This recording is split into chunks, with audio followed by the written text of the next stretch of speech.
What the hell is going on? What?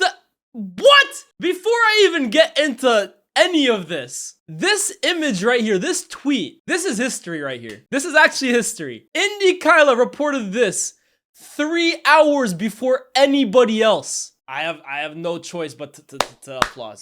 And in fact, everybody at home should be clapping right now too. On your feet, let's go.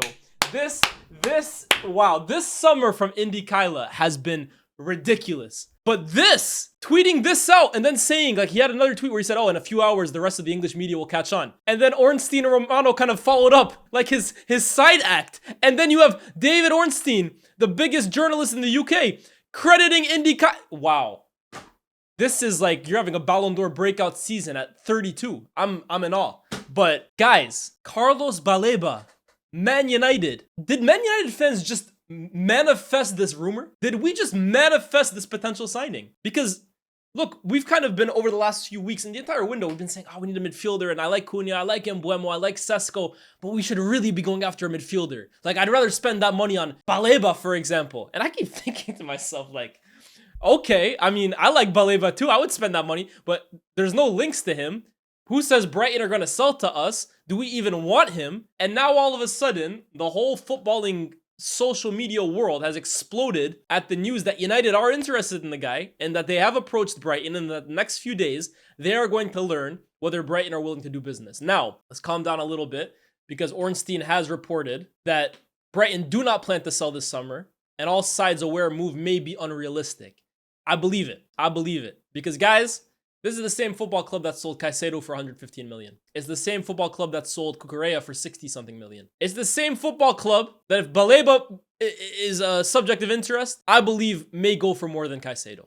For a few reasons. First of all, the guy's got 3 years left on his deal. We've seen with Newcastle, right? If you have 3 years left on your deal, look, the club at hand still has a lot of cards in the deck, right? Like, they still have a lot of power in the situation. 3 years. They're still kind of in control of the situation. Secondly, and I think this might be a little more controversial, I think Baleba's ceiling is higher than Caicedo's. And I'm not just saying this because United are linked to him. I thought this all season long. Caicedo is the much better player right now, but when I look at what Baleba can do, what he's capable of doing, like what he possesses as a footballer, bro, I think this guy's ceiling is crazy. And it's not because United are linked to him. Believe me. Caicedo, the defensive side of the game, the build-up from deep, I think he's amazing at it. I think Baleba, in terms of carrying the ball forward, breaking forward, running at players, breaking up play as well too. His physical size, his engine. Caicedo's amazing. I think Baleba could go on, if developed correctly, if he develops the way we think he can, to be a better player than Caicedo. And I think Brighton probably know that as well too. So if Caicedo went for 115, I'm a little nervous to know what Brighton are going to quote us for. Because I think it might be more. Anything less. Man United, you guys are nasty. This club is straight up, downright nasty. I mean, wow. All season long, Man United have been playing pretty little broke me. Oh, look at me. I got no money to spend on players. Jim Radcliffe making interviews saying, look, in December, by Christmas time, we were on the risk of going under. It's all doom and gloom. And then all of a sudden, they go and back up, buying Sesko for, 90 million euros. The next day, with interest in a £100 million player. Already having spent 120 million pounds on 2 players earlier in the window. I mean, this club is nasty. This club is downright nasty. I mean, INEOS. INEOS. We haven't seen eye to eye on a lot of things in the last 2 or so seasons, INEOS. Since you've come to the club, you came with big expectations. I was very excited when you came in, obviously, because of what you were taking over from. But I have to be honest with you, before this summer, I have been less than impressed in nearly every single article of business you guys have done. Every single one of them. Whether it was the signings you made, the decision to keep Ten Hag and then fire him, the decision to bring in a manager that didn't fit the style of the squad already and that basically threw our season, not backing that manager in January, the cuts across the club-wide, increasing ticket prices for a failing organization, everything that you guys were doing. Signing Ugarte above and beyond. But this summer that we're having right here, yeah, if you can cap it off with Carlos Baleba, INEOS. Maybe I judged you guys too harshly. Maybe I judged you guys too quickly, too hastily. maybe, just maybe, every head must bow, every tongue must conquer. Let bygones be bygones. Forgive and forget. Maybe that's the motto of 25-26. Forgive and forget. INEOS, if you bring me, Carlos Baleba, to my football club, I can learn to forgive and forget last season. I can be the bigger person. I can be the bigger man. And I can forgive and forget. We're all human. We all make mistakes. You bring me Baleba. Ha. How have we done this, man? How? It's not even done and I'm already acting like it's over. Let me relax. Bro, I'm gassed right now. I rate Baleba so high as a player. And I did not think a move like this had any sense of realism. And now all of a sudden it looks like, while it is still a long shot, there is a chance of doing it. And guys, let's be real. The fact United are even approaching Brighton with interest to make this deal happen this summer means that there's still money left in the tank. I mean, listen to the words I'm saying right now. The fact that Man United are interested in buying Baleba this window, after basically spending 90 million on Sesko, buying Mbeumo, and buying Cunha, it just shows that there's money left in the bank. And for me, that's hilarious. It's hilarious. Because all summer, we thought we were broke.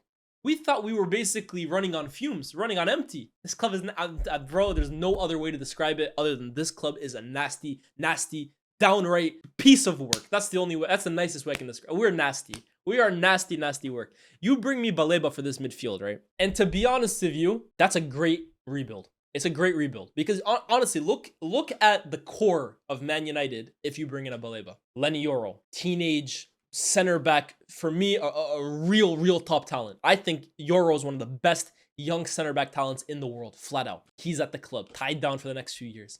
Carlos Baleba in midfield. Young, thoroughbred talent in midfield that elevates immediately the physical and technical ceiling of this team. Sesko up front, a young, talented, 6'5", ball striking. Honestly, again, I think a huge talent up front. So you're talking about Yoro, a really talented young center back. Baleba, a really young, talented central midfielder. Sesko, a really young, talented center forward. Guys, that's the core of your team set for the next 4 or 5 years. It is. That's the core of your team set for the foreseeable future. From there, you build around them. You build around them. Doesn't matter who the coach is. Doesn't matter who the players around them are. That's your core for the next few years. And what a core that is. I'm like, if you get that done, that's a great core. I'm not having anybody tell me differently. And I'm not going to change my opinion on this if one of them doesn't work out in the next 6 months. Højlund's talent for me from the beginning was Buki. Højlund was a very raw player. Ugarte, I told you from the jump, I didn't like that signing. We signed Baleba and Sesko along with Yoro already at center back. Guys, those 3 players as your core, it's an amazing young core. No one can tell me otherwise. And then all of a sudden you throw an Aband in the equation. Obviously we have Mbeumo and Cunha into the equation as well too. Kobbie Mainoo, I'm forgetting Kobbie Mainoo. I'm not giving up on that kid, no doubt about it. Top young talent. Also add that to the melting pot right there. You add that to the pot right there of the recipe you're building. Dorgu at left wing back, young, again, raw, but still I think talented left wing back or a left back or whatever you want to use him in any system. Guys, we're actually starting now to see a lot of young talented players at Man United, all around the same age group, all around the same window that you can kind of envision a process building for the next few years. No matter who the manager is. This is why for me, Amorim, I'm not really too fussed about what happens with him. Whether Amorim works out at Man United or not, I don't really care. Because I think if he works out, amazing. I like Amorim. I would love for him to work at United. If he doesn't, I'm sorry. You add Baleba to the squad that we're building. This is a young group of players that I think any talented manager would look at and say, I can get a good tune out of them. The coach doesn't really become a priority for me because the ingredients you have now, well, you can make a lot of good dishes with. You just need a good cook. You bring me Carlos Baleba, INEOS. Oh my goodness. Oh my goodness. I'm salivating right now, chat. I'm salivating. I can't, but honestly, it's more just out of shock right now. It is pure and utter shock that this deal even has legs. This rumor even has legs to it. Let's talk about under Amorim though. Let's assume Amorim works out at Man United. So for the next 3 years or whatever, Amorim's at the helm. And there's already been reports from the Keep that Amorim sees Baleba as a pillar of his team. And when I look at players like Baleba, Yoro, Sesko, for me, these are what I call cornerstones of your club. Cornerstones of your franchise, you hear sometimes in the NBA. But they're club cornerstones because they are the faces of the project. They are the young players that make or break your project. What we did the last time around, we tried doing it around Pogba, Martial, Rashford, Luke Shaw. Those were viewed as the cornerstones of the project, and it didn't work out for one reason or another. This project, clearly, if you bring this guy in, it's Baleba, it's Sesko, it's Yoro, it's Kobe. That's the cornerstones of your club. Because going forward, a manager might come in next season and decides they don't like Cunha, and Cunha drops to the bench. Bro, any manager comes in and sees Baleba, they're building their midfield around Baleba. They see Euro, they're building their defense with Euro in mind because of the age and because of how good of players they are. But you look at these kinds of players, for as many question marks as I have about Amorim's midfield and the way he builds up and the way he uses his midfield, there's no getting around the fact that the midfielders he currently employs aren't really suited to that style of play. From a physical point of view, how much ground they need to eat and how many duels they need to win in there. But also from a technical point of view in terms of receiving under pressure, turning and running, or turning and playing. You add Baleba to that midfield, and a midfield too, you are a much, much better team. Because Baleba can hang with the most physical players. I watched Baleba last season against Man City at the Amex. I think they were down that game. Come on in the second half and absolutely run the show. And I understand Gundogan, Bernardo, I get it, it's an older midfield, right? But he ran the show against them. That was one of the most impressive cameos from a young player I have seen in the last few years. But that's what he's capable of. He's in that midfield, and he fixes a lot of issues United already have. Sesko.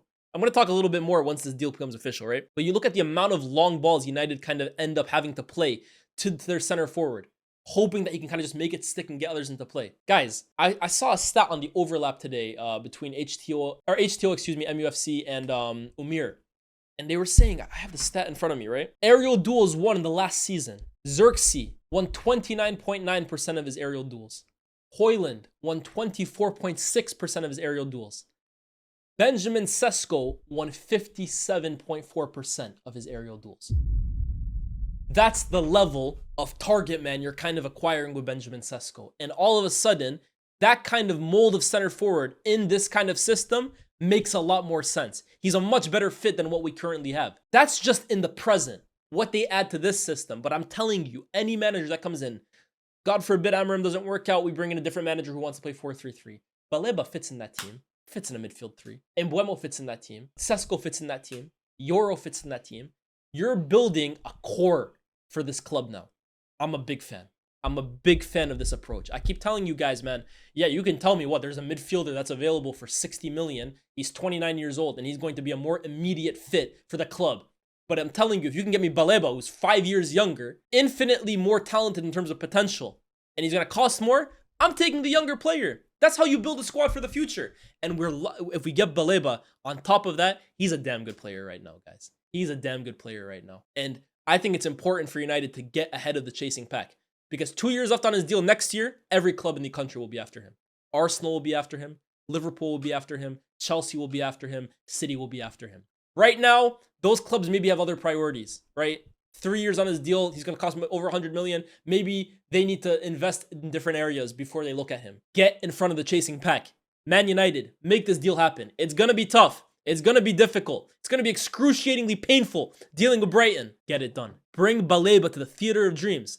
And Man United are cooking something next season, bro. I can't believe the words that are coming out of my mouth. Because you guys know me, I'm pessimistic about this club. You bring Carlos Baleba to the theater of dreams. Ladies and gentlemen, we're dreaming. We're dreaming. And I'm not, no pun intended. We are dreaming. Oh my goodness. Oh my